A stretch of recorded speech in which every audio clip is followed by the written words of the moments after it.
I'm John Batchelor. Gordon Chang of Forbes.com is here with me, and we're watching the President of the United States insist upon a battle plan with the Islamic State soon enough from the national security apparatus. The Islamic State suddenly is in everybody's gun sights. We're joined by Cleo Pascal, Associate Fellow at Chatham House and author of Global Warming, How Environment, Economic, and Political Crises Will Redraw the World Map. Let's stay with the subcontinent. Cleo, very good evening to you. What can you tell us about the Islamic State and recruiting in the subcontinent, especially the Muslim population of India? Well, for the last 10 years under the previous administration in India, there was a very soft approach to extremism within India for two main reasons. One was vote bank politics. The Congress Party was depending heavily on the Muslim vote, and in their wisdom, so to speak, they decided that that would mean going very lightly when it came to extremists, even though that put the larger Muslim population at risk. And the other reason is because corrupt politicians within India during that administration were washing their dirty money through Hawala networks, which brought them into relatively direct contact with global terrorist networks. So for the last 10 years, there really hasn't been any proper cracking down or monitoring of what was going on within India, and now that is bearing a very bitter fruit within the country. Cleo, it's nothing like a death to really change people's perceptions. There has been an American who been killed fighting with ISIS, and now apparently there's an Indian national fighting with ISIS who's been killed, and this has brought everything to the attention of the Indian populace. If you could talk a little bit about this, because it seems to me this is the story now in India about the Islamic State.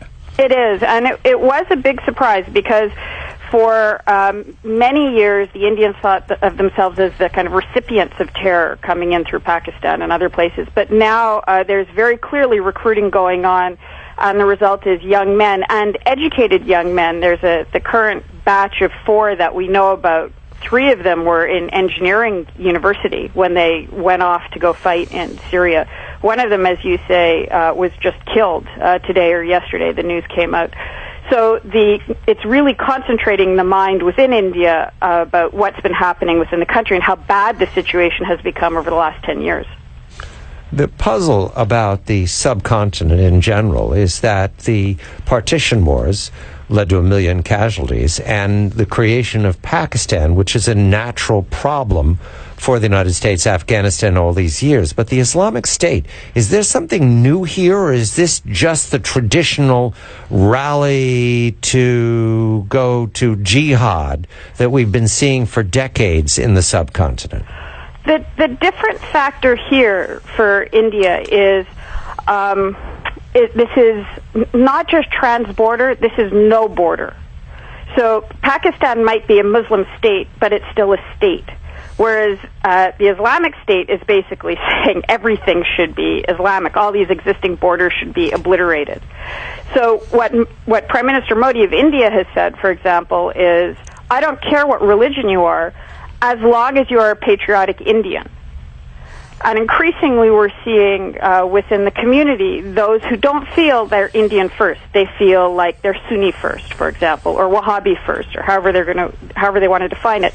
In which case that threatens the very legitimacy of the state itself. So it's an entirely new and extremely dangerous metastasizing of the issue. And certainly for India, where you have, the world's second largest Muslim population, although it's 157 million Muslims in India, about 17% are Shia, and most of the rest are Sunni. So you have a predominantly Hindu state. I know it's still very early days, but do the Hindus in India feel threatened that this ISIS might actually come to India and inflame relations between the Muslims and the Hindus?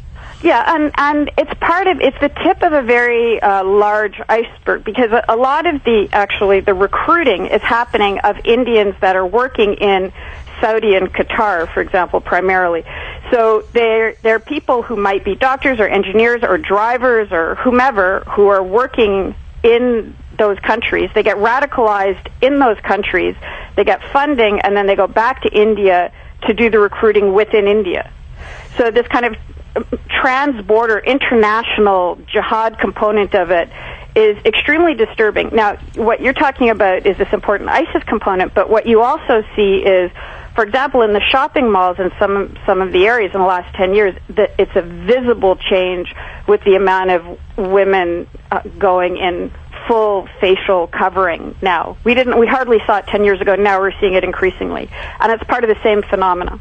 Implicit in what you're saying, Cleo, if I read this correctly, is that this would be a very unhappy way of explaining Mr. Modi's overwhelming success at the polls and the ousting of the Congress Party and the domination of a party that's entirely identified with Hindu nationalism, extreme Hindu nationalism, almost as if there was an anticipation that there would be a reawakening of the Takfiri jihadists who are the Islamic State, which is apocalyptic and extreme violence and sees a Hindu in much the same light as you see an American, an infidel to be converted or destroyed. Did Mr. Modi win because this was already in the water?